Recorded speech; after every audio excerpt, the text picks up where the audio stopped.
Pendirian AFTA ini dilatar belakangi oleh pesatnya perkembangan perdagangan internasional yang semakin bebas, yang menyebabkan negara-negara anggota ASEAN yang pada umumnya masih merupakan negara berkembang, merasa belum siap dan memutuskan untuk mulai memfokuskan dirinya pada bidang ekonomi agar tidak tertinggal dan dapat mempersiapkan diri sebelum akhirnya benar-benar terjun dalam perdagangan bebas dunia.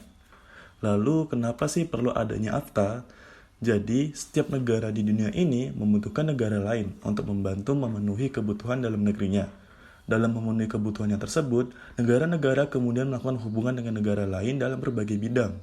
Salah satunya adalah dalam bidang ekonomi, di mana hubungan ekonomi antar satu negara dengan negara yang lain akan membentuk suatu sistem ekonomi yang lebih besar, yaitu sistem ekonomi internasional.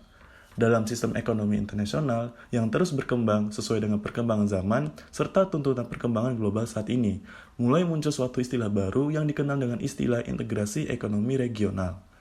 Nah, menurut Dominic Salvatore pada tahun 1997, integrasi ekonomi adalah suatu kebijakan komersial yang secara diskriminatif mengurangi atau bahkan menghapus hambatan-hambatan perdagangan hanya kepada para negara anggota kesepakatan.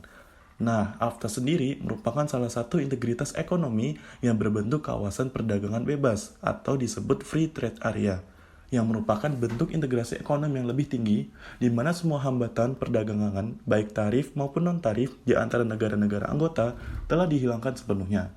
Namun, masing-masing negara anggota tersebut masih berhak menentukan sendiri apakah tetap mempertahankan atau menghilangkan hambatan-hambatan perdagangan yang diterapkan negara terhadap negara-negara di luar anggota.